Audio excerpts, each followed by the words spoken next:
Bienvenue sur Tzit Torah. Voilà, on va faire un cours sur la paracha de la semaine. La paracha de la semaine, c'est la paracha de Pekoudé. Alors, en quoi ça nous parle personnellement, on va essayer de voir ça. C'est la paracha qui conclut le Sefer Shemot. On sait très bien qu'il y a 5 livres de la Torah. Le Sefer Shemot, c'est le deuxième livre. Et la paracha Pekoudé, c'est la dernière paracha du Sefer Shemot. Et alors, on va essayer de voir brièvement comment ça nous parle. Le premier Sefer, c'est Bereshit. Bereshit, c'est quoi? On sait très bien l'explication connue. Bet, Réchit, deux commencements. C'est que dans le Sefer Bereshit, on rentre dans la pluralité. Dans le fait de quoi? Le fait qu'il y ait, dès qu'il y a le chiffre 2, qu'on aborde le chiffre 2, de 2, on peut compter jusqu'à l'infini. Donc c'est un Sefer qui parle de l'infini. Dans le sens de quoi? Que dans le Sefer Bereshit, on voit toutes les possibilités. Dans le sens que il y a marqué que l'âme, on le fait jurer, soit un tzaddik et soit pas un rachat. Et après, l'âme, elle descend dans un corps. Et bien sûr, dans ce corps, elle doit dévoiler le fait qu'elle est une partie de Dieu véritable, comme le dit l'Admorazaken dans le Sefer Atania. Et initialement, l'âme, c'est quoi? Le Rabbi Rayatz nous dit que l'âme, elle n'a pas de nom. Pourquoi? Parce qu'elle appelle de l'imitation. C'est quoi un nom? Un nom, c'est une imitation. La preuve, c'est quoi? C'est qu'on porte tous un nom, mais on ne peut pas dire que ce nom représente notre personnalité dans son infinité profonde. Parce que si je note le prénom de chaque personne ici présente, je ne peux pas dire que j'ai toute la personne en notant son prénom. Mais la Gemara nous dit avec Rabbi Meir que Rabbi Meir, c'est connu qu'il aimait bien connaître le prénom d'une personne. Pourquoi? Parce que dans le prénom de la personne, il y a le caractère de la personne. Donc le Rabbi va nous dire qu'effectivement, il y a un Mazal, et il y a aussi En Mazal. Le Baal Shem Tov dit En Mazal d'Israël, il n'y a pas de Mazal pour le peuple juif. Et le Rabbi va expliquer, on sait très bien que le Rabbi, quand il a pris la direction, avant de prendre la direction des Chassidim, il expliquait le prénom de tout à chacun. Et après, quand il est devenu Rabbi, ça devenait un peu, on va dire, compliqué d'expliquer le prénom de tout à chacun, parce qu'il y avait trop de personnes. Et le Rabbi nous a dit qu'il y a un prénom, on peut analyser l'individu avec son prénom. Il y a aussi le fait que le prénom n'a pas d'influence. Il a une influence et il n'a pas d'influence. Alors, comment ça marche? On va essayer de comprendre ça, parce que le Sefer qu'on conclut s'appelle Shemot, les noms pluriels. C'est pour ça qu'on parle du prénom. Alors l'âme, initialement, elle n'a pas de prénom. C'est le Rabbi Rayat qui nous dit ça, l'avant-dernier Rabbi Lubavitch. Et il explique pourquoi elle n'a pas de prénom. Parce que le prénom en soi, c'est une limitation. On donne un exemple très simple. Comme j'ai un corps matériel limité, mon âme, elle a un corps. Quel est le corps de l'âme? C'est le prénom. Parce que l'âme est spirituelle. Donc le prénom, ça va devenir le corps de l'âme. Mais initialement, pourquoi, quand elle est proche de Dieu, à proximité on va dire, du dévoilement le plus élevé de Dieu, si on peut dire, dans un niveau, pourquoi elle n'a pas un prénom? Parce qu'elle peut devenir toute chose. Et c'est pour ça que le Sefer Bereshit s'appelle Bet Réchit, deux commencements. Parce que dès qu'on rentre dans le Sefer Bereshit, il y a deux possibilités. C'est quoi les deux possibilités? D'être tel qu'on était là-haut, proche, en train de se délecter du dévoilement de Dieu, et d'être habillé dans un corps et de se séparer de cette proximité. Et donc, dans le Sefer Bereshit, qu'est-ce qui se passe? On voit qu'il y a une infinité de possibilités, dans le sens que l'âme peut devenir toute chose. Elle peut être Dieu lui-même qui crée le monde. Elle peut être Adam Arishon. Elle peut être, vu qu'elle n'a pas de prénom, elle peut devenir Avram Avinu. Elle peut prendre toutes les possibilités. En réalité, le Sefer Bereshit nous parle de l'âme telle qu'elle est dans sa source céleste, avec la possibilité de devenir toute chose. Sefer Shemot, et on le voit très simplement dans le Chumash, il y a une question qui se pose très simple. Comment ça se fait dans la dernière paracha du Sefer Shemot, de Bereshit, elle s'appelle Vayechi. Comment ça se fait que dans la paracha Vayechi, on était, si on peut dire, dans le niveau le plus élevé du peuple juif, dans le sens où on était en Égypte avec Yosef. On était dans les villes de Ramsès, qui sont les plus belles villes de l'Égypte, dans les pays de Goshen. Et qu'est-ce qui se passe? On était vraiment, on peut pas dire, il n'y a pas mieux, dans le sens que Yosef, il avait pris tout l'argent de l'Égypte, comme on se rappelle. Il a pris tout l'argent. C'est comme si, pour donner un parallèle, c'est comme si aujourd'hui le chef du peuple juif, il prend tout l'argent du monde qui est en bourse, et il nous met dans les plus beaux pays, dans le sens où il nous met dans des buildings. Chacun on a notre building personnel. On ne peut pas espérer mieux.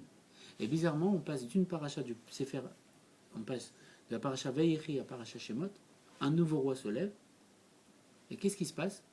Il ne se souvient plus de Yosef, il y a plusieurs avis. C'était un nouveau, il n'a jamais connu Yosef. C'est le même, il ne se souvient plus de lui, il a oublié Yosef. Et bizarrement, on devient esclave. Comment on était dans une source aussi élevée et on est tombé dans une fosse aussi profonde? Comment c'est possible que, comme on sait très bien que Pessah, ça veut dire le saut, être sorti d'Égypte, c'est quoi? C'est que la différence, la Chassidut nous explique la différence. Pourquoi on appelle Pessah un saut? Parce qu'on est parti d'un niveau où on était esclave jusqu'à devenir un homme libre. Et ça, c'est pourquoi c'est appelé un saut? Parce qu'en vérité, le fait de marcher, le pas, le dernier pas a toujours un rapport, le nouveau pas a un rapport avec le dernier pas. Le fait de marcher, on peut retrouver. Mais le fait de sauter, c'est sans aucune commune mesure avec ce qui a été au passé. C'est de passer d'un niveau à un autre. Donc, du niveau d'être esclave au niveau d'être un homme libre, dans le fait où on est sorti d'Égypte, on est sorti des limites, on est sorti de l'esclavage de l'Égypte. Pareil, on vient pour rentrer dans ce Sefer, dans le Sefer Shemot, on fait un saut. Le saut de quoi? D'être des hommes libres, des hommes qui avaient une élévation extrême dans le sens où c'était eux qui avaient les plus beaux pays et tout au niveau de l'Égypte et qui avaient le plus d'argent et tout parce que tout était contrôlé par Yosef. Et on devient esclave. Comment c'est possible? Un tel saut en une seule paracha. On sait très bien que la Torah vient du terme Ora. Ora, c'est un enseignement, elle vient nous parler à tout à chacun. Qu'est-ce qu'on doit apprendre? En quoi ça nous parle personnellement? Qu'est-ce que ça veut dire que d'une paracha, on est dans un niveau très élevé comme ça, et en une paracha, on devient esclave. Alors, le rabbi nous dit que sur nous, on est clanim, les généralités, que dans le nom de la paracha, il y a toute la paracha. Comme dans le nom de la personne, il y a le caractère de la personne. Et dans le nom du Sefer, il y a tout le Sefer. Dans le nom du livre, il y a tout le livre.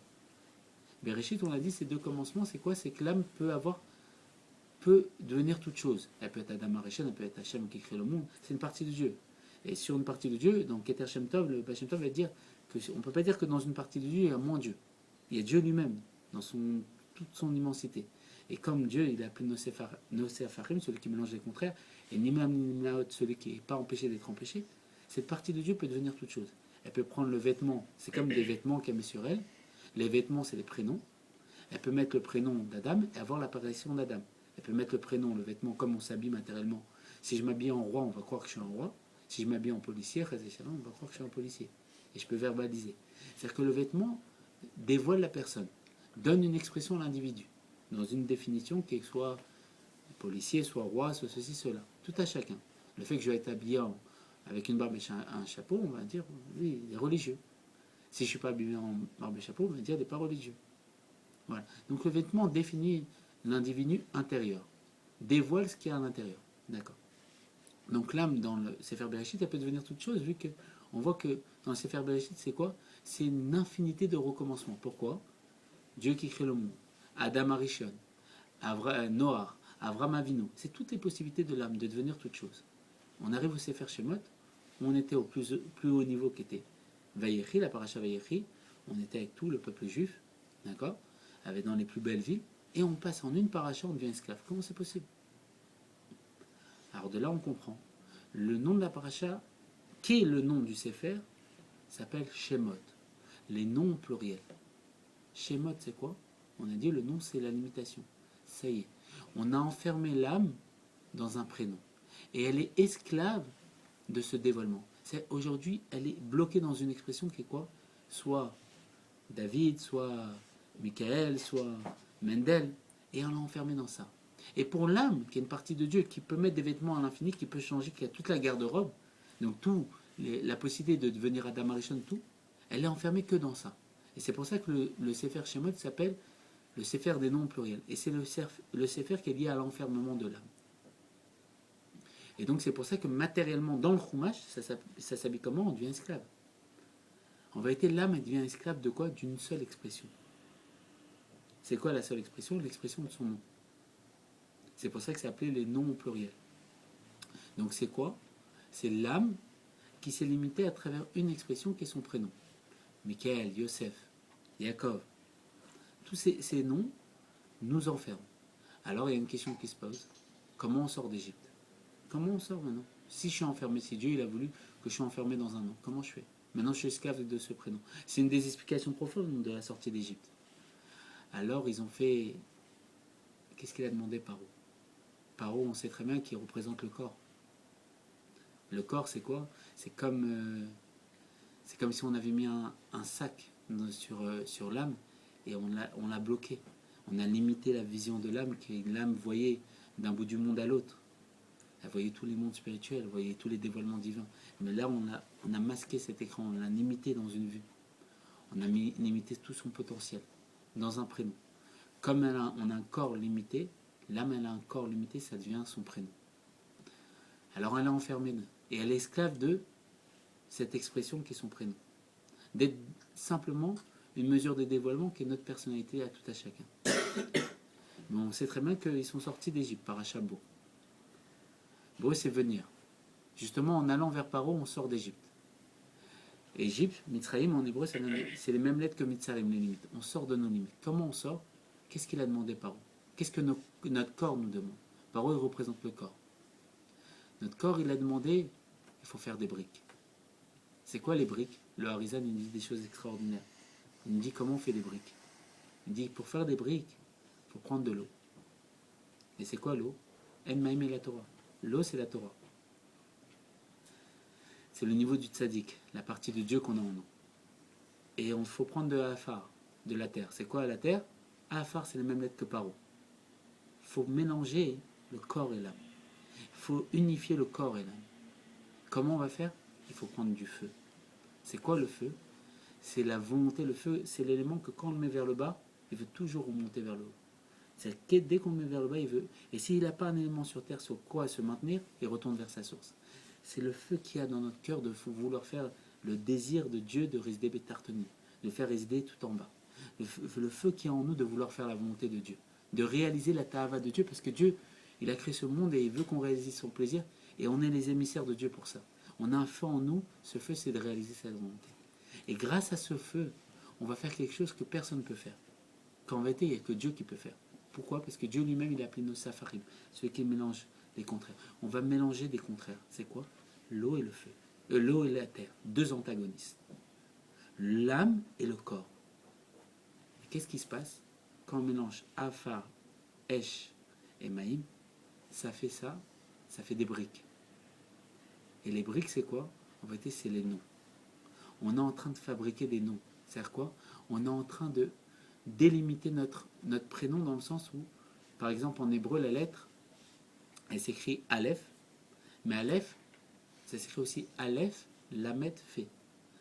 Et quand on fait une misva, le Baal Shem Tov nous a dit en araméen, ça vient du terme Safta, un lien, on se lie à Dieu, qu'est-ce qui se passe? On a deux possibilités de faire la misva. On peut faire la misva machinalement, je mets les tefilines, mais ma tête est ailleurs, je peux même être au téléphone quand je mets les tefilines. Je suis quitte la misva. Pourquoi j'ai fait la misva? La misva, c'est mettre les tefilines sur mon bras. Mais je l'ai fait sans kavana, sans intention. C'est quoi? C'est quoi le fait de faire la misva? C'est juste le corps, je l'ai fait juste avec le corps. La kavana, l'intention, c'est quoi? C'est l'âme. J'ai pas unifié le corps et l'âme. Qu'est-ce qui se passe à ce moment-là quand je fais juste la misva, juste avec le corps? Dieu nous donne une lettre. Le Aleph, c'est-à-dire que moi, par exemple, mon prénom c'est Avi. Si je fais juste une misva comme ça, il va me donner juste le Aleph. Et il va me rajouter avec le Aleph le Lamed. Mais si je fais avec la pensée, il va me donner le fait en plus. Donc c'est à faire, je débloquais le Lamed et le fait dans mon prénom. Petit à petit, avec le Lamed, je vais le débloquer. Le fait. Et qu'est-ce qui va se passer après? Je vais devenir une paracha. Et après, je vais devenir un Sefer Torah. Et on voit paracha Pekoudé. Il finit le Mikdash. Et la nuée, la présence de Dieu, elle redescend sur le Mikdash. Ils font un endroit limité, structuré, défini, avec des règles pas possibles que quand on étudie le Chumash, c'est tellement compliqué qu'il faut vraiment s'approfondir et ça prend des heures. Tout est défini, tout est limité. Et dedans, Dieu va résider. Et même Shlomo Ameler, il va s'étonner, il va dire quoi? Tous les mondes spirituels. Et le Rabbi Chaim Vital, il dira il y a une infinité de mondes. Infini, juste pour montrer que Dieu, il est vraiment infini. Tout ça, ça ne peut pas contenir Dieu. Et quoi, ce temple, il peut te contenir. C'est ce que Shlomo Ameler dit. Et oui, le Mikdash, il va le contenir. Et c'est quoi le Mikdash? Le Rabbi nous a dévoilé. C'est le cœur de chaque juif. Notre cœur va pouvoir contenir Dieu. Comment? Grâce à l'outil de Torah et Mizot. Parce que Torah et Mizot va donner la possibilité de libérer l'âme qui est enfermée dans un prénom, en ouvrant les lettres de son prénom, et devenant un temple pour Dieu qui est quoi? Un Sefer Torah. Et là, à ce moment-là, la nuée, elle va descendre. C'est quoi la nuée? C'est que l'intégralité de l'âme, elle va descendre. Comme il dit le Rabbi Rayat, que dans notre corps, il y a juste un petit morceau d'âme, comme un petit doigt de pied, si on peut dire. Ou un petit doigt d'âme. Et le Rabbi va donner un enseignement très fort, il va nous dire, la Chassidoute, elle est venue analyser toutes les choses matérielles, parce que le Baal Shem Tov, le fondateur, celui qui a dévoilé la Chassidoute au monde, il a expliqué une notion de base qui est, regarde, derrière chaque chose matérielle, tu dois voir la matière, et derrière cet enseignement matériel se cache un enseignement de Dieu. Pourquoi? Parce que Ateva, c'est la même valeur numérique que Elohim, Dieu qui s'habille dans la nature. Donc ce monde, c'est quoi? C'est Dieu qui s'est habillé et qui nous parle. Mais il nous parle avec le monde, le langage du monde. Et comme on sait que quand Dieu il a créé le monde, il a regardé dans la Torah pour créer le monde et après il a créé le monde. Donc pareil, si on veut comprendre comment Dieu nous parle à travers la nature, à travers ce monde, il faut regarder dans la Torah. C'est le mode d'emploi. Et on va comprendre comment Dieu nous parle. Et ça, c'est ce que le Baal Shem Tov il a révélé. Il a révélé que, pas simplement que dans les livres, Dieu nous parle, grâce aux livres, on va voir comment Dieu nous parle à travers le monde. Que Dieu n'est pas séparé du monde, mais Dieu, il est le monde. C'est que le monde est dans lui. C'est pas qu'il y a Dieu qui a créé le monde très Shalom et que le monde il a une existence indépendante et Dieu il peut y venir. C'est que le monde est dans lui. Et donc ça c'est la Chassidoute. Donc la Chassidoute elle veut comprendre les choses. Et le Rabbi il analyse la notion du fait de manger. Qu'est-ce que ça veut dire qu'on mange? C'est quoi l'enseignement? Bizarrement c'est quoi manger? C'est prendre des choses qui sont à l'extérieur de moi et les rendre et les faire pénétrer à l'intérieur de moi. Le Rabbi nous explique que le Rambam, Rabbi Moshe Maïmonide, c'était une âme qui était intellectuelle. Et il explique que par son avoda, par son Misérut Nefesh, son sacrifice de soi, comme on sait que le Rambam, quand il était petit, il n'arrivait pas à étudier la Torah. Et il a pleuré un jour parce qu'il n'arrivait pas à étudier la Torah. Et à la fin, il a réussi. Il s'est dépassé, il a réussi. Jusqu'à devenir... que sur son kever, il y a marqué, si on peut dire, il y a marqué là-bas que depuis Moshe Rabbeinu, il n'y a pas eu Moshe comme Moshe. Il a atteint le même niveau que Moshe, à son niveau. Et le Rabbi nous enseigne qu'il était une âme intellectuelle et est devenu complètement une âme divine, qui dévoilait le divin.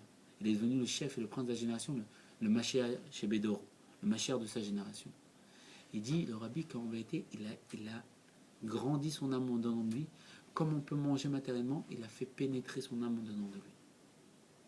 Et pareil, nous aussi, on a cette possibilité de faire pénétrer l'immensité de notre âme, telle qu'elle est proche de Dieu, à l'intérieur de nous, limitée dans ce corps. Comme à l'image dans le Mishkan, la fin de la paracha, la fin du Sefer Shemot, c'est quoi? La première paracha Shemot, il y a un enseignement dans Sefer Yetzirah qui nous dit que la fin est liée au début, le début est lié à la fin. C'est pour ça que je prends les deux parachutes. Paracha Shemot, c'est quoi? On devient esclave en Égypte. Pourquoi on a subi une chute aussi élevée qu'être esclave? C'est justement le fait d'être esclave, le fait d'être limité. Dans cette limite, tu peux faire résider l'illimité de Dieu. Comment tu vas construire un temple? Pourquoi la dernière paracha, c'est quoi? Pécoudé, qu'est-ce qui se passe? Comment elle se finit la paracha?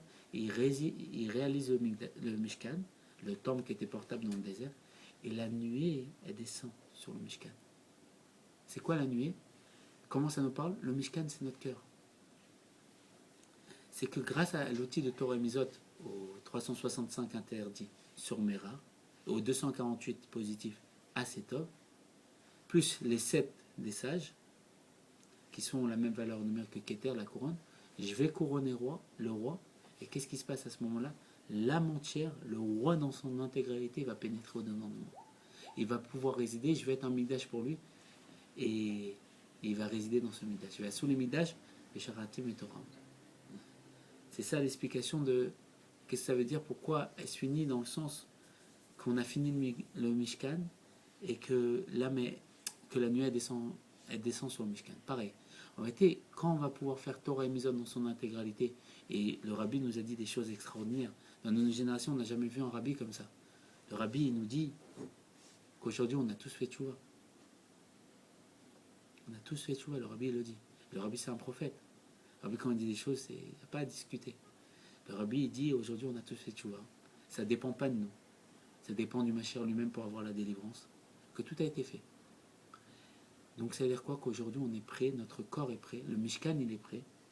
pour recevoir l'âme, pour recevoir le dévoilement de Dieu, pour faire résider Dieu à l'intérieur de tout à chacun. Ça y est. Aujourd'hui, on est sorti de cet enfermement du Sefer Shemot. Mais après le Sefer Shemot, qu'est-ce qu'on aborde le Sefer Vaïkra. Vaïkra, c'est quoi? C'est qu'il nous appelle. Après le fait qu'on a été enfermé, on nous appelle. Et on sait que le rabbi, il appelait tout à chacun. Pourquoi? Parce que le rabbi, qu'est-ce qu'il a fait? Il a envoyé des émissaires, des shlochim. Il a envoyé des personnes, parce qu'il a marqué, un shalach, il est kamoto, il est comme le rabbi. Il s'est envoyé lui-même à travers des représentants. Et il est venu nous appeler chaque juif. Comme c'est connu l'histoire que j'ai entendue. Une fois, il y avait une histoire comme ça que de chassidim, ils sont partis comme ça dans les États-Unis. Et quand ils sont partis dans les États-Unis, ils sont arrêtés dans une ville. La ville, elle s'appelait Jacksonville. Et ils ne savaient pas où ils sont arrêtés. Il n'y avait personne là-bas, pas un seul juif et tout. Ils ne savent plus très bien comment ils sont arrivés là-bas. Et ils s'arrêtent dans une pompe à essence là-bas. Et il y a quelqu'un de baraqué comme ça qui va pour les servir de la pompe à essence. Et ils avaient peur un peu parce qu'ils ne savent pas où ils sont, si c'est un endroit antisémite ou quoi que ce soit. Et à ce moment, la personne, il les voit. Il dit: ne bougez pas, attendez-moi. Alors, imaginez la panique. Ils sont deux religieux de barbe et de chapeau, une personne baraquée, ils ne bougez pas, ils n'ont plus d'essence. C'est un guet-apens, qu'est-ce qui se passe? Et la personne, elle part, ils ont eu très peur. Elle part, elle va chercher une personne. Et la personne vient les revoir et dit: est-ce que vous pouvez venir? Il y a le responsable des lieux, il veut vous parler. Et ils arrivent voir le responsable des lieux. Et il dit, il leur raconte l'histoire. Il dit: voilà, moi je suis un juif. Et quand il y a eu Chazé Shalom la Shoah, j'ai décidé de tout arrêter. Il me semble qu'il était religieux et tout. Il a tout arrêté, il a décidé de tout oublier, tout tourner vraiment la page. Et il s'est marié avec une femme non juive. Et en vérité, cette personne baraquée, c'était son fils. Mais j'ai vu quelque chose, il dit. J'ai vu quelque chose de particulier. J'ai regardé les informations. Une fois, je suis tombé sur une vidéo. Et là-bas, il y avait un rabbi qui parlait. Et c'était le rabbi Lubavitch. Et il disait, le rabbi, qu'on allait chercher, que lui, il allait chercher chaque juif. Où il était, il allait le chercher. Et donc, pourquoi, en vérité, mon fils, il vous a dit de venir vers moi, de venir me voir, parce qu'en vérité, j'ai compris que vous étiez venu me chercher. Et ça, c'est la paracha Vaïkra. C'est que le rabbi, il vient nous chercher tout à chacun, à travers tous les shluchim et tous les émissaires du rabbi qu'on rencontre. Il vient, il nous appelle, il nous rappelle. Souviens-toi, pourquoi tu es venu sur terre? Quelle est ta mission? Qu'est-ce que tu dois faire? Ça y est, maintenant le temple, il est construit. Le rabbi, il a dit: on a tous fait tchouva, le temple, il est construit. Aujourd'hui, Dieu vient résider. Mais Tartonim, aujourd'hui, on va avoir la Géoula. Le rabbi, il a dit: on est les derniers de l'exil et les premiers de la Géoula. Et son beau-père lui-même, il l'avait dit. Et donc, si on comprend que son beau-père, il a dit, et lui, il le répète, c'est de là on comprend qu'on est les premiers qui sont liés à la Géoula. Pourquoi? Parce que le rabbi, il dit: ça y est, la Géoula, elle est là. L'heure de votre délivrance est arrivée, Jean 1. Il a dit clair. Et donc, après ce Sefer Vaïkra, c'est quoi qui nous appelle grâce au Shlochim? On passe au Sefer Bamidbar. C'est quoi Bamidbar? Bamidbar, on sait très bien, c'est Bet Medaber. Il y en a deux qui parlent. Il y a deux voix en nous. Est-ce que c'est vrai, est-ce que c'est pas vrai? Et ça, le combat, il commence. Pourquoi il commence? Il y a l'âme divine et l'âme animale qui discutent. Le petit ange, si on peut le dire grossièrement, et le petit démon. Le petit ange, il nous dit: ça y est, c'est bon, ça y est, le rabbi s'est dévoilé, la Géoula l'approche, c'est bon. Aujourd'hui, on vient de chercher, les shocrim, ils ont été envoyés, tout a été fait. Et l'autre, il nous dit: non, mais c'est pas possible, regarde le monde. Alors, ce monde, c'est pas possible. Il n'y a rien. On ne voit pas, c'est pas possible. Et c'est pour ça qu'on est dans un désert. Et qu'est-ce qui se passe dans un désert? Un désert, c'est un endroit qui est... Pourquoi il est désert? Parce qu'il n'y a pas d'eau. On comprend que si on met de l'eau, comme on sait que quand on a reçu Eretz Israël, c'était un désert. Les Palestiniens, quand ils avaient Eretz Israël, c'était un désert. Les Juifs, ils l'ont eu. Ils ont dévoilé leur Torah. Leur Torah, c'est quoi? C'est leur connaissance. La Torah, c'est un enseignement. Et qu'est-ce ils ont mis de l'eau dans ce désert, et c'est devenu le Eretz Israël qu'on connaît aujourd'hui, qui a une flèche de croissance comme on n'a jamais vu. Donc dans ce niveau de désert, dans cet endroit où on a le doute, où il y en a deux qui parlent en nous, comment on va faire en sorte d'anéantir Amalek est Gamatria, la valeur numérique de Safek, le doute. Celui qui nous attaque quand on est sorti d'Égypte, justement. Quand on est sorti de l'esclavage. Il vient nous attaquer. Il vient nous mettre dans un désert, dans un niveau de doute, qu'on ne sait plus qu'est-ce qu'on doit faire. Qu'est-ce qu'il faut? Il faut de l'eau. Parce que dans ce désert, il faut mettre de l'eau. Et le fait qu'on va mettre de l'eau, ça va devenir un jardin. Un jardin pour Dieu, et Dieu il va pouvoir résider. Et ça, c'est l'enseignement du premier mamar que le rabbi a expliqué. Bâti les gagnés à Rotikala. Je suis venu dans mon jardin, je suis revenu dans mon jardin, ma soeur m'a bien aimé. Il faut mettre de l'eau. Et après, qu'est-ce qui va se passer quand on va mettre de l'eau? On va atteindre le séfer de Devarim. Devarim, c'est les paroles au pluriel. On va commencer à parler. On va commencer à parler parce qu'on va dévoiler notre propre jardin. On va dévoiler notre propre midash, où Dieu réside au-dedans de nous. On va dévoiler notre Torah. On va dévoiler l'endroit de plaisir dans lequel Dieu s'est installé, le fait que Dieu veut résider Bétartonim à travers tout à chacun. Et aujourd'hui, c'est ce qui se passe. Aujourd'hui, on est apte, du fait que le rabbi l'a annoncé qu'on a tous fait tchouva, on est apte à être un mikdash pour Dieu. On est apte à faire résider Dieu au-dedans de nous. Mais comment on doit faire? Avec la chassidoute. Pourquoi? Parce que la chassidoute, c'est quoi? C'est le dévoilement le plus élevé de toute la Torah. Pourquoi? La chassidoute, c'est expliqué que quand la chassidoute a été dévoilée, le Yetzara, il est venu voir Dieu et il a dit, mais qu'est-ce que je fais, moi? C'est fini. Tu as dévoilé la chassidoute, j'ai plus d'emprise. La chassidoute, c'était le niveau de Torah que les plus grands tzadikim, il y a marqué que Rabbi Shimon Bar Yochai, celui qui a dévoilé toute la minute la Torah, la profondeur de la Torah, la source de toute la profondeur de la Torah, tous les secrets de la Torah, le Zohar, l'éclat un éclat de lumière comme ça, qui n'a jamais été donné au monde.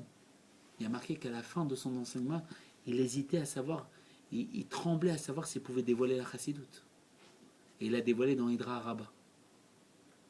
Et le Baal Shem Tov, il est venu dévoiler cette chassidoute à tout à chacun. Pourquoi? Parce que l'Admorazaken nous a dit que quand le Baal Shem Tov s'est dévoilé, déjà c'était la période du Mashiach. Le Mashiach pouvait se dévoiler à tout moment. Pourquoi? Parce qu'il y a marqué qu'à partir du 6e millénaire, le Mashiach peut se dévoiler. Et dès qu'on a compté 5000 et un jour, on rentre dans le 6e millénaire.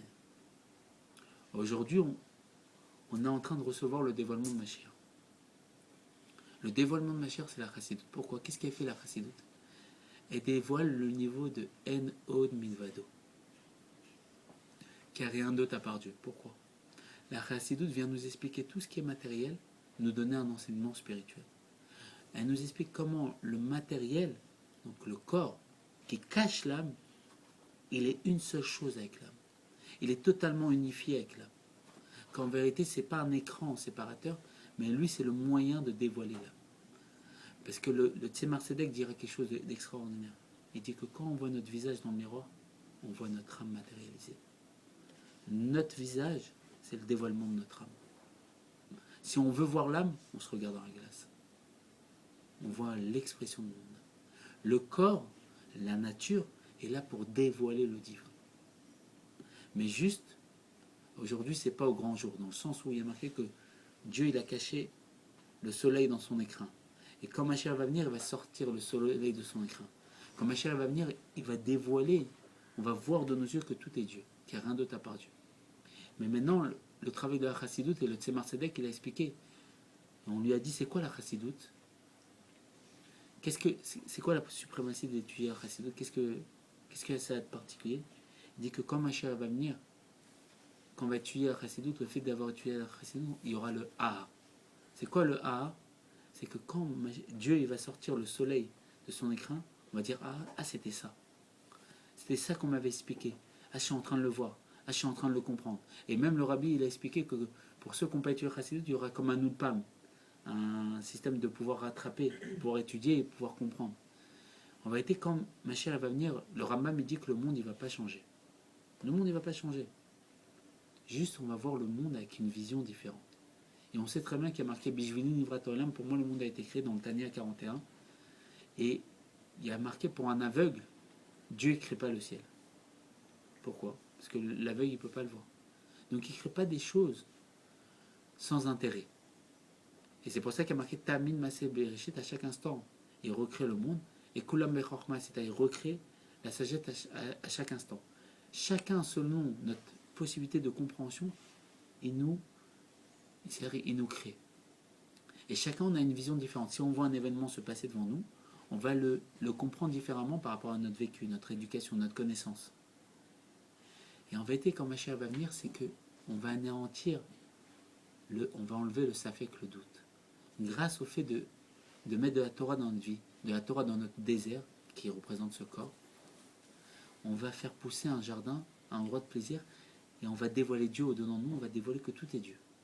Mais ça, pour ça, il faut étudier la Torah dans le sens où il faut étudier ces chassidut qui nous dessillent les yeux, qui nous ouvrent les yeux. Et le rabbi dit que tout a été fait.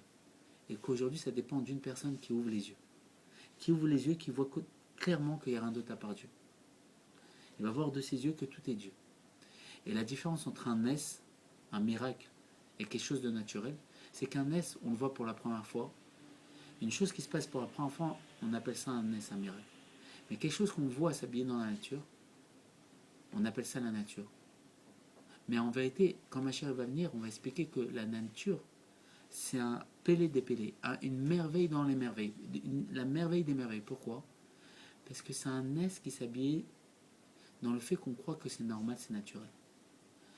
C'est que le niveau le plus haut de Dieu, on appelle le niveau le plus élevé, s'appelle Asmut, l'essence de Dieu. C'est quoi l'essence de Dieu? L'explication de l'essence de Dieu, les Mamarim, ils expliquent. C'est comme le fait que David Ameller, une fois il a demandé, c'est Naftara, il a demandé conseil, il devait se présenter dans une soirée, quelque chose d'important. Il a demandé conseil, comment il devait se présenter là-bas? À Jonathan, son conseiller. Et Jonathan, il a réfléchi. Et il a dit, vous savez quoi? Vous n'allez pas vous présenter. Il dit, comment? Je représente Hachem, je ne peux pas me présenter. Et c'est pas possible de faire ça. Je suis obligé d'y aller. Il dit, non, vous n'avez pas compris. Justement, comme vous n'allez pas vous présenter, vous allez briller par votre absence. Le niveau qui dévoile le plus l'essence de Dieu, c'est l'absence. Pourquoi l'absence? Parce que quand on ne voit pas la chose, quand elle n'est pas là, on peut tout imaginer. Et comme l'essence, ce n'est pas quelque chose qu'on ne peut pas expliquer, c'est quelque chose qui peut tout être, l'absence, ça dévoile le plus l'essence. Dans le sens où quand une personne n'est pas présente, on peut tout s'imaginer. On peut penser que David Ameller, il n'est pas venu parce qu'il ne voulait pas venir. On peut s'imaginer que David Ameller, il n'est pas venu, pourquoi? Parce qu'il est arrivé en retard, qu'il a eu un problème. Le fait qu'on peut tout s'imaginer, ça dévoile le plus l'essence. Pareil, en vérité, le fait que Dieu, on a l'impression qu'il est absent, c'est qu'en vérité, on est dans l'essence de Dieu. Dans le fait de l'essence de Dieu, c'est quoi? C'est que quand Mashiach va venir, on va voir qu'en vérité, le vrai miracle, c'est que le soleil qui se lève à l'est, qui se couche à l'ouest, c'est ça le miracle des miracles. C'est que c'était Dieu qui dirige tout dans les moindres faits et gestes, et que nous, on croyait que c'était naturel. Nous, on croyait que c'était la nature. Et la nature, on nous a révélé, c'est la valeur, et le Hachem Tao l'a dit, c'est la même valeur numérique que l'Elohim. C'est Dieu qui s'habille dans la nature. Et on va voir que notre enfant qui nous sourit, c'est Dieu à travers cet enfant qui nous sourit. Ma mère qui m'aime tellement, c'est Dieu à travers ma mère qui m'a donné l'amour d'une mère. Mon père, qui est un modèle pour moi, c'est Dieu à travers mon père qui me donne le fait de voir c'est quoi un père et c'est quoi un modèle. Mes frères, mes sœurs, c'est Dieu qui s'habillait. Et c'est pour ça que la fête de Purim qu'on va aborder, Bezrat Hashem, elle va rester. C'est quoi la fête de Purim? On se déguise. C'est quoi le fait de se déguiser? On va comprendre que on était les collections de vêtements de Dieu. Et il y a eu plusieurs saisons, plusieurs collections. Et chaque collection, il a eu ses vêtements. Et c'est pour ça que dans chaque collection, on est revenu. Parce qu'on y a marqué qu'on est tous des guégolim, des réincarnations, qu'on était dans la génération du désert. Et on va voir, quand Mashiach va venir, on va voir toutes les expressions qu'on a eues dans toutes nos vies passées. Et on va voir qu'on est tous l'expression de Dieu. Et qu'il n'y a pas de mal. Il y a marqué que quand Aman, il a jeté le sort pour savoir quel mois il allait faire en sorte de, Chazé Shalom, faire la xéra contre le peuple juif, le rabbi nous explique que il est tombé dans tous les mois, et il a vu tous les bons côtés que le peuple juif il avait dans les mois. Le mois Nissan, le fait qu'il a été libéré par le peuple juif, entre autres. Et quand il est tombé dans le mois d'Adar, il a vu que c'était la date où Moshe Rabbeinu était mort. Et c'est pour ça qu'il a choisi, comme c'était le libérateur, c'est un mois où on peut toucher, parce que c'est quand même l'âme générale du peuple juif, et dans l'âme générale du peuple juif, dans Moshe Rabbeinu, il y a tout le peuple juif. Un assez haut école, comme il dit le Rashi. Il a dit que comme le peuple, le chef de la génération il est tombé, tout peuple juif peut être tombé, c'est pour ça. Mais il ne savait pas que c'était le jour de sa naissance aussi. Mais en vérité, pour Moshe Rabbeinu, la mort ou la vie, il n'y a pas de différence. Elle est ben aura, elle est sans... Il n'y a pas de différence. Pourquoi? Parce que il est dans un niveau où il n'y a pas de niveau de mort ou de vie. Il est au-dessus du niveau de la mort ou de la vie. C'est quoi l'explication de la mort? L'explication de la mort, comme c'est marqué dans le cours de La vie et la mort de mon Rav sur le site, c'est quoi quelque chose qui est mort? On explique que l'apparition matérielle de la mort, c'est le fait d'être séparé de la source de vie.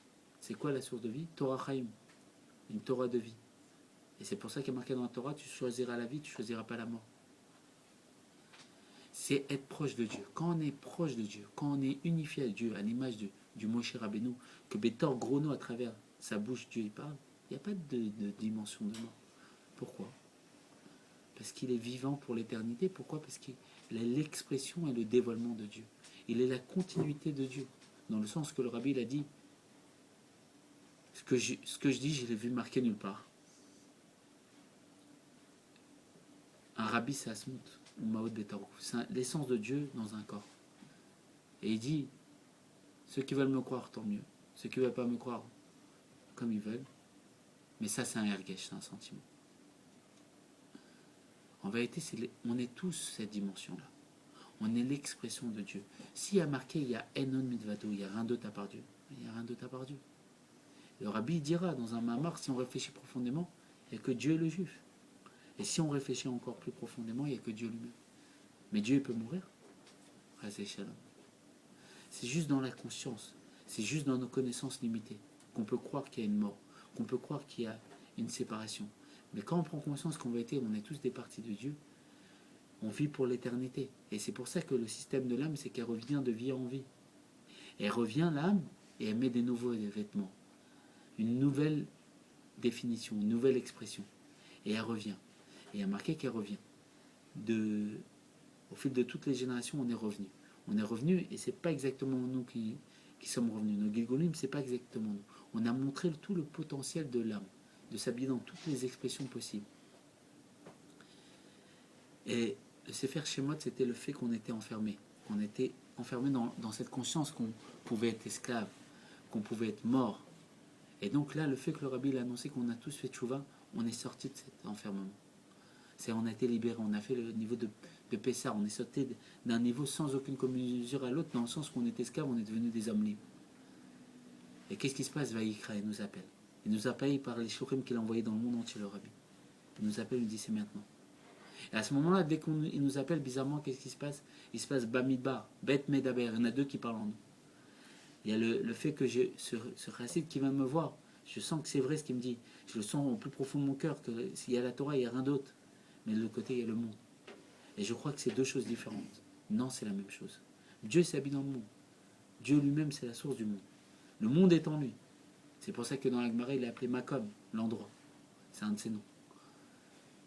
Et après, qu'est-ce qui se passe?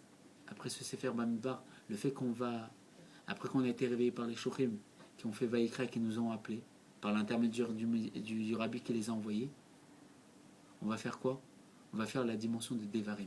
On va parler avec Dieu. On va parler directement avec Dieu. Quand Mashiach il va venir, on va parler avec Dieu, c'est quoi? On va comprendre que tout est Dieu. Quand on va parler à une autre personne, on va comprendre que c'est l'expression de Dieu à travers elle. Comme il y a marqué que le Baal Shem Tov, il s'arrêtait devant les goïms pour les entendre parler. Pourquoi? Parce qu'à Teva, la nature, c'est valeur numérique Elohim. Donc c'est Dieu qui s'habille à travers eux, qui parle à travers eux. Et donc, nous, on va parler avec Dieu. C'est quoi, quand on va arriver au Sefer Devarim? C'est le Sefer qui est dit par Moshe Rabbeinu lui-même. Il est marqué que tous les autres Sefers, ils sont créés. Ils sont dits par War Kodesh par Dieu, et Moshe, il note. Et le Sefer Devarim, c'est une explication des Sefers, de tous les livres de la Torah, par Moshe.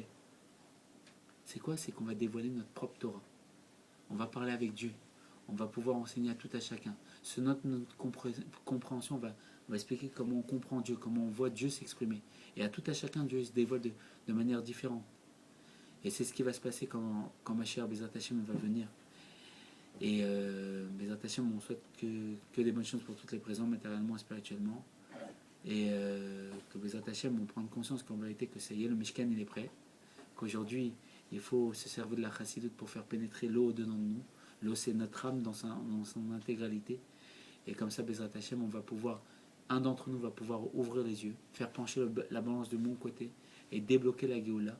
Et le fait qu'il va la débloquer pour lui, il va la débloquer pour tout à chacun.